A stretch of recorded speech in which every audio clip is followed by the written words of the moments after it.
सभी भक्तों को मेरा नमस्कार। आज के इस वीडियो में मैं आपके लिए लेकर आई हूँ बरूथिनी एकादशी व्रत की कथा। इस एकादशी को सबसे शुभ और अत्यंत फलदायी माना गया है। मान्यता के अनुसार बरूथिनी एकादशी व्रत करने से व्यक्ति के समस्त पापों का नाश होता है और उसे सौभाग्य की प्राप्ति होती है। हिंदू धर्म शास्त्रों के अनुसार जो व्यक्ति बरूथिनी एकादशी का व्रत पूरे मन और श्रद्धा से करता है उसे वैकुंठ लोक की प्राप्ति होती है। पूरे विधि विधान से करने वाले व्यक्ति के सभी पाप नष्ट हो जाते हैं। आइए जानते हैं बरूथिनी एकादशी व्रत की कथा। प्राचीन काल में मंधाता नाम का एक राजा नर्मदा नदी के तट पर राज्य करता था। वह अत्यंत दानी और तपस्वी था। राजा हमेशा धार्मिक कार्यों और पूजा पाठ में लीन रहता था। एक बार जब राजा वन में तपस्या में लीन था तभी न जाने किस ओर से एक जंगली भालू आया और राजा के पैर को चबाने लगा। राजा अपनी तपस्या में लीन ही रहा, परंतु वह भालू राजा के पैर को चबाते हुए घसीटकर उसे ले जाने लगा। तब राजा ने तपस्या धर्म का पालन करते हुए बिना क्रोध किए अपनी रक्षा के लिए भगवान विष्णु से प्रार्थना की। राजा की प्रार्थना सुनकर भगवान विष्णु वहां प्रकट हो गए और अपने सुदर्शन चक्र से उन्होंने भालू का वध कर दिया तथा राजा को बचा लिया।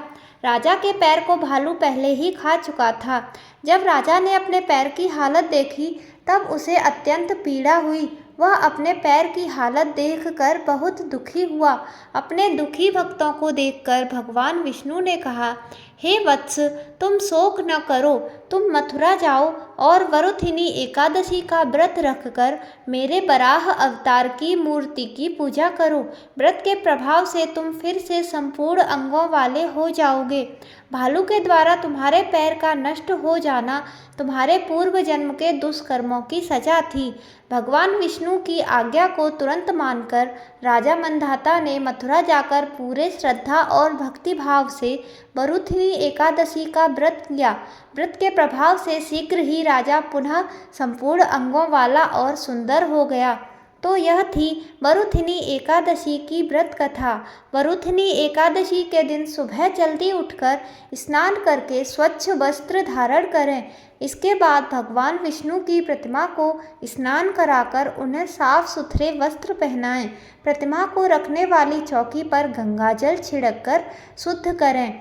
इसके पश्चात भगवान विष्णु की अक्षत, दीपक आदि 16 सामग्रियों से पूजा करें। भगवान विष्णु को धूप, दीप, पुष्प, तुलसी दल आदि अर्पित करें।